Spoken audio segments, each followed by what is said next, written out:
Graceland, the estate of legendary singer Elvis Presley, is facing a legal battle now over a potential foreclosure sale. For decades, Graceland stood as a symbol of music royalty, a timeless reminder of Elvis Presley's legacy.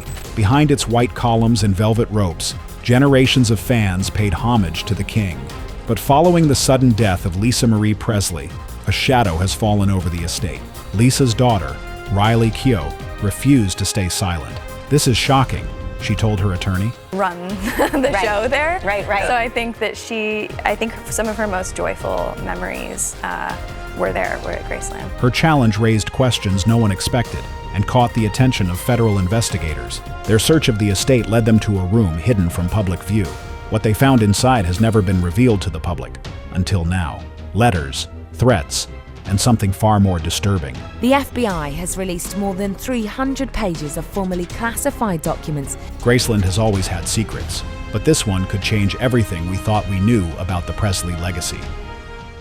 Graceland. From rock and roll, dream to legacy and crisis. When a 22-year-old Elvis Presley walked through the gates of a white-columned mansion on Elvis Presley Boulevard in Memphis, Tennessee, he knew he had found more than just a house. He had found his kingdom. In March 1957, Elvis purchased Graceland for $102,500, a sum that, at the time, reflected both his growing fame and his desire to create a sanctuary far from screaming fans and the glare of the spotlight. The estate, named after the original owner's daughter Grace, was situated on a 13.8-acre lot just south of downtown Memphis. Over the years, Elvis transformed the residence into a striking symbol of his personality, flamboyant, grand, yet oddly private. Graceland became a labyrinth of themed rooms. The Jungle Room, with its green shag carpeting and exotic wood furniture. The TV Room, tiled in black and yellow with 3 television sets tuned to competing networks. And the Meditation Garden. More hidden things here in the bar. Where Elvis would often sit alone at night, reflecting. But Graceland was more than just a home. It was a statement. It was where Elvis brought his daughter, Lisa Marie Presley, after her birth in 1968. It was where he entertained friends, held family dinners, and occasionally escaped from the pressures of fame. And it was where, on August 16, 1977, Elvis was found unresponsive in the upstairs bathroom. He died of a heart attack, likely related to prolonged prescription drug misuse at the age of 42. Good evening. Elvis Presley died today. He was 42. Apparently it was a heart attack. After his death, Graceland became frozen in time, preserving the legend. Elvis's father, Vernon Presley, was the executor of his estate but passed away in 1979. Control of the estate then passed to Lisa Marie, who was only 9 years old. Her mother, Priscilla Presley, stepped in to manage the estate and made a pivotal decision: open Graceland to the public. In 1982, Graceland officially became a museum. Critics called it a gamble, but by the end of the first year, the estate had made back its initial investment and more. The home became a pilgrimage site for millions of fans. By the 1990s, it was earning over $15 million a year, securing Graceland's place as one of the most visited private residences in the U.S., second only to the White House. Lisa Marie took full ownership of the estate when she turned 25 in 1993 through a trust called the Elvis Presley Trust.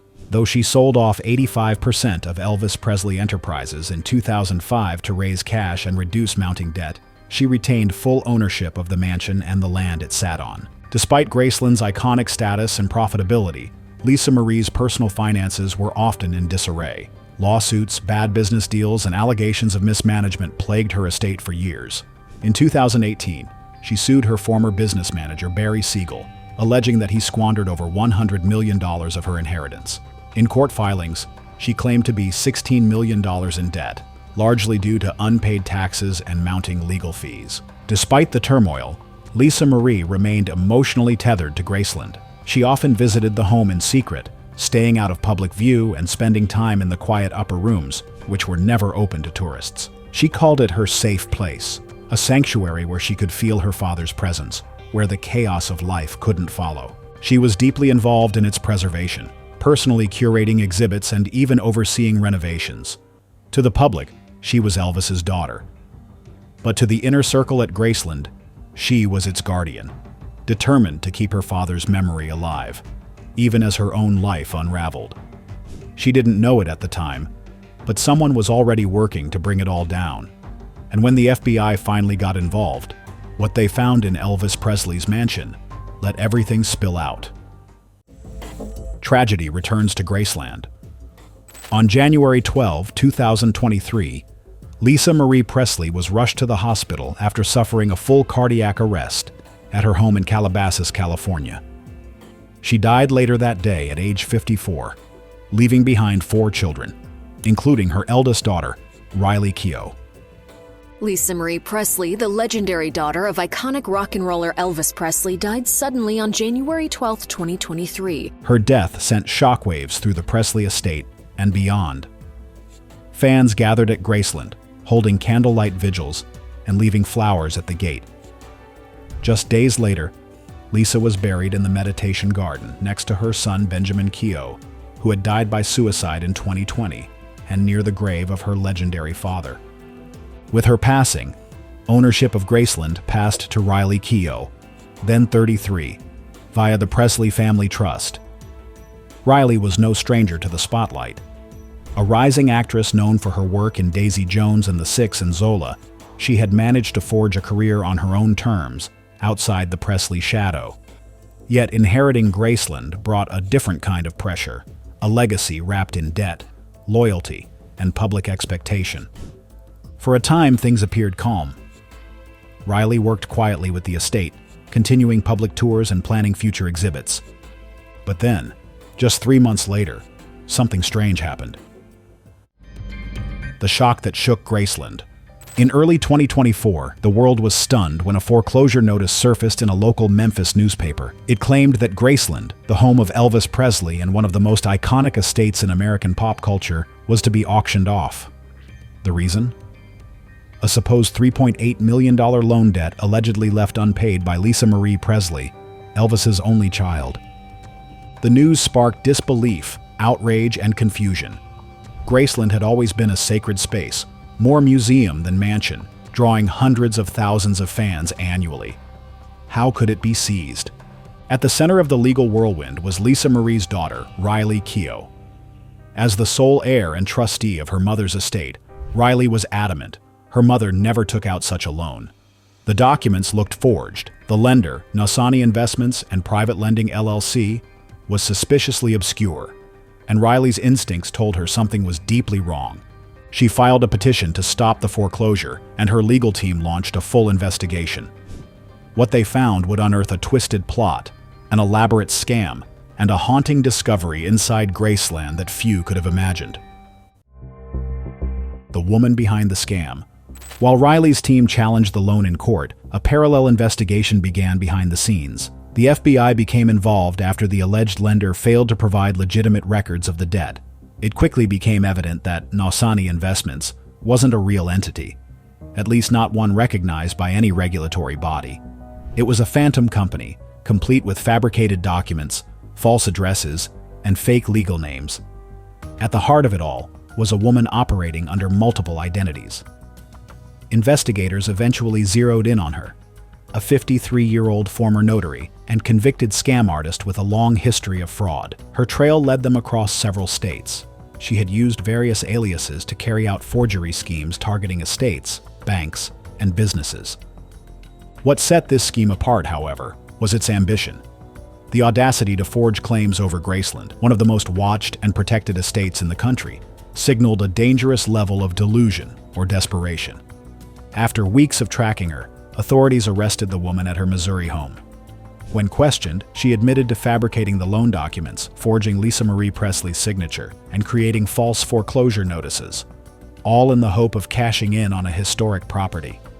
She even impersonated different individuals supposedly connected to the lender, sending fraudulent letters to Riley's legal team. What she didn't expect was Riley's refusal to roll over, or what federal investigators would find when they turned their attention to the house itself. What they found inside Graceland. As the federal investigation intensified, Riley Keough made a critical decision that would change the course of the case. She granted investigators unrestricted access to every part of Graceland, including the second floor, which had remained sealed since the day Elvis Presley died. That level of access was unheard of, out of respect for Elvis's memory and privacy. Even the staff had only ever ventured near it under strict circumstances, and the public had never been allowed past the iconic staircase. For decades, the second floor had existed in a sort of mythic silence, untouched, revered, and preserved like a mausoleum. The rooms upstairs, particularly Elvis's bedroom and bathroom, were off limits, not only because of history, but because they were where he had spent his final hours. To open those doors now, under the looming shadow of fraud and deception, felt like breaking sacred ground, but Riley knew it had to be done. Armed with flashlights, gloves, and forensic kits, federal agents ascended the stairs. The air grew stiller, heavier. There was dust, but not as much as expected. Some parts of the hallway looked surprisingly disturbed. A single framed photo sat crooked on the wall, and faint scuff marks trailed across the floorboards, almost like someone had dragged something heavy. That was the first clue that something upstairs had been tampered with. It was behind a narrow door at the end of the hallway, previously assumed to be a linen closet, that investigators made the most shocking discovery. The door creaked open into a long-forgotten room that didn't match the decor of the rest of Graceland. There were no rhinestones, no velvet, no hints of Elvis's taste or flair. Instead, it felt more like a derelict attic in an abandoned house. The room was dim, lit only by the streaks of sunlight that slipped through slats in boarded-up windows. The atmosphere was immediately unsettling. Inside, broken antique furniture lay in disarray, overturned chairs with jagged legs, splintered mahogany cabinets, and a sagging settee that looked like it had been gutted. The walls were scuffed and cracked, but the most disturbing feature by far was the collection of porcelain dolls scattered across the room. There were dozens of them. Some sat in eerie formation, arranged in perfect circles as if seated for a seance or ritual. Others were propped up against the walls, their faces chipped, many missing eyes or limbs. A few had burn marks, suggesting they'd been partially scorched. Investigators moved carefully through the room, snapping photographs and bagging items as evidence. The floor was littered with torn envelopes, faded typewritten notes, and dozens of file folders bloated with papers.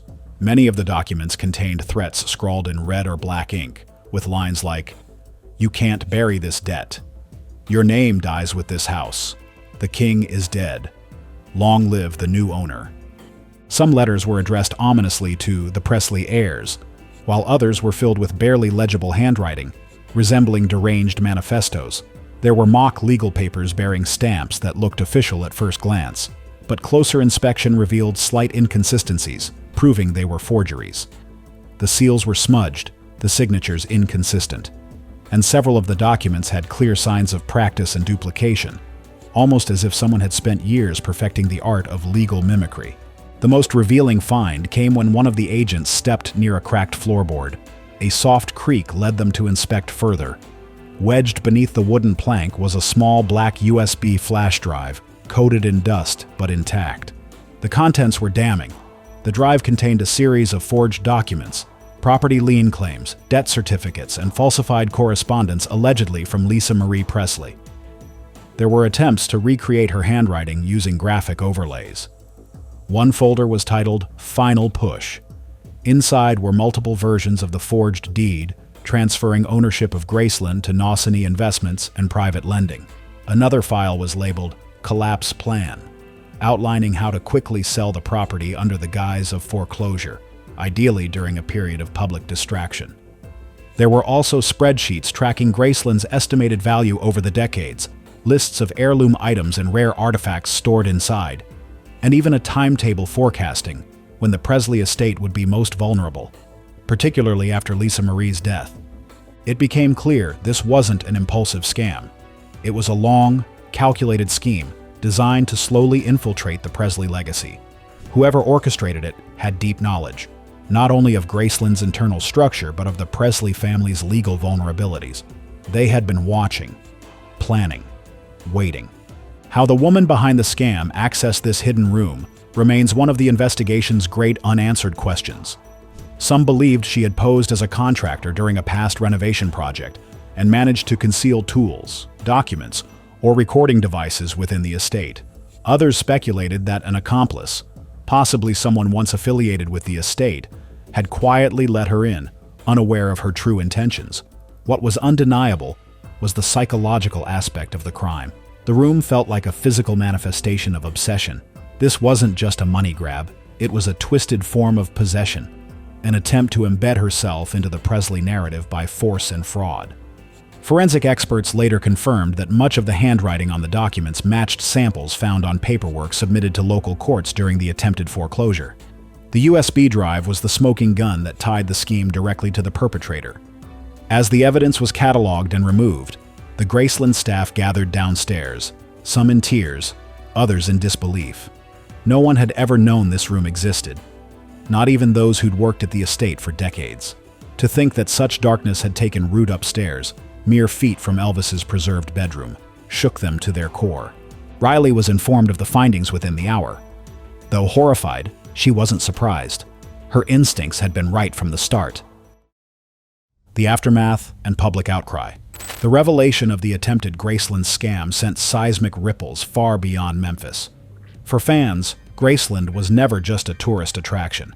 It was hallowed ground, a living tribute to Elvis Presley's enduring legacy. The idea that someone had not only forged documents to seize the estate, but had physically violated its most private, sealed-off spaces, felt like an attack on American culture itself. Elvis fans around the world reacted with visceral emotion. Social media lit up with tributes, heartbreak, and disbelief. Hashtags like #ProtectGraceland and #JusticeForLisaMarie began trending within hours of the news breaking. Several longtime Elvis fan clubs, some in operation since the 1970s, issued statements condemning the attempted takeover and pledging solidarity with Riley Keough. Outside Graceland's iconic gates, fans gathered in silence, many holding candles and photos of Elvis and Lisa Marie. What began as a small vigil quickly turned into a peaceful demonstration of unity and love. Within days, hundreds had visited the site, some traveling across state lines just to stand watch and show support. The wall outside the estate, once covered with Elvis graffiti and fan messages, was now filled with handwritten notes for Riley, expressing grief, outrage, and admiration. Riley Keough, known for her poise and privacy, broke her silence with a simple but deeply moving public statement. Graceland is more than brick and wood. It's a memory of my grandfather, my mother, and the lives they touched. I will protect it with everything I have. There's still to this day, all day long. Her words struck a chord. To many, she wasn't just defending a property. She was defending a family's history, a nation's cultural symbol, and the final resting place of the Presley bloodline. Her statement was picked up by nearly every major media outlet, and by the following morning, her message was being replayed across news broadcasts worldwide. Support poured in from all corners. Celebrities who had known Lisa Marie offered public condolences and praised Riley's strength. Tennessee officials expressed dismay at the situation and assured the public that steps would be taken to protect Graceland's historical and cultural status. Even Elvis impersonators and tribute artists, who normally kept to lighthearted reenactments, organized tribute concerts with proceeds directed to legal and estate protection efforts. Graceland's staff, many of whom had worked there for decades, were emotionally shaken. Some broke down in tears during private meetings, recalling how they had walked past the sealed upstairs rooms for years, never suspecting the dark secrets being hatched around them. For them, it wasn't just a job. They had guarded Graceland's legacy like it was their own. In the legal arena, the fallout was swift and severe. Riley's legal team worked closely with federal prosecutors, who wasted no time building a case against the woman behind the fraudulent claim. She was charged with multiple counts, including wire fraud, identity theft, forgery, and attempted grand larceny. The weight of the evidence, handwritten threats, forged documents, and the USB drive containing forged templates, was overwhelming. Faced with the possibility of decades behind bars and a mountain of forensic proof, the woman eventually accepted a plea deal. She admitted guilt on several felony counts and agreed to cooperate with authorities, detailing how she forged the documents and how she hoped to sell off Graceland quietly before any alarms were raised. Her sentencing date was scheduled for the fall, and while justice would be served, the scars she left behind remained raw. In the meantime, the Presley family estate launched an internal review. Security protocols were enhanced, with biometric scans added to key access points within the mansion. Legal consultants were brought in to reevaluate inheritance protections, and digital forensics teams were hired to sweep through years of records for any other signs of tampering or infiltration. But perhaps the most enduring legacy of this bizarre and unsettling episode was what it revealed about the strength of the Presley legacy itself. In the face of manipulation, fraud, and near loss, Riley Keough stood her ground, not as a celebrity, but as a granddaughter, and a daughter defending her family's honor. And she wasn't alone. The world stood with her. What this means for Graceland's future. In the wake of the scandal, Riley began reviewing Graceland's entire security and administrative protocols. She authorized a full audit, reinforced the estate's legal team, and added an internal fraud monitoring process. It was no longer enough to assume Graceland's legacy alone would protect it. The estate needed to be as secure as any major financial institution. The room where the evidence was found has since been permanently sealed, with only federal authorities allowed to access the materials gathered. For fans, it may forever remain a mystery. For Riley, it's a reminder of just how close her family came to losing everything. And yet, out of the chaos emerged a renewed sense of purpose. Graceland reopened its gates weeks later with a quiet tribute to Lisa Marie Presley, a garden of white roses planted near the meditation area, along with a new plaque that read, "This house was love. It will remain love. LMP." Visitors wept. Tour guides recounted stories with added reverence. People going through the house, and there's just this sort of love that just doesn't stop, and I really love that. And Riley? She stayed in Memphis longer than she ever had, walking the estate her grandfather built, perhaps realizing for the first time the true weight of the legacy in her care. A legacy nearly lost, but saved. This wasn't just a crime.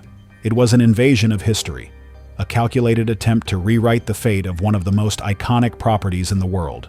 But it failed, because Riley didn't just inherit a house, she inherited a duty. The scam may have lasted years in secret. The dolls, the threats, the fake documents, they may haunt the archives forever. But Graceland remains where it always has been, on Elvis Presley Boulevard, standing proud under Tennessee skies, its gates forever open to the fans who remember the man, the music, and now, the woman who saved it. The discovery within Graceland was a chilling reminder of how deeply greed can entwine with history and legacy. Riley Keough's determination to protect her family's name led to the unraveling of a long-planned scam, and while justice prevailed, the scars of betrayal remain. As the dust settles, the Presley family's connection to Graceland stands stronger than ever, but the shadows of what had transpired lingered. It's a sobering thought. How far would some go to claim something that doesn't belong to them? I think that would make you definitely insecure. What would you do if you found yourself in Riley's shoes, fighting for your family's legacy? Share your answers in the comments below. Thank you for watching. See you in the next one.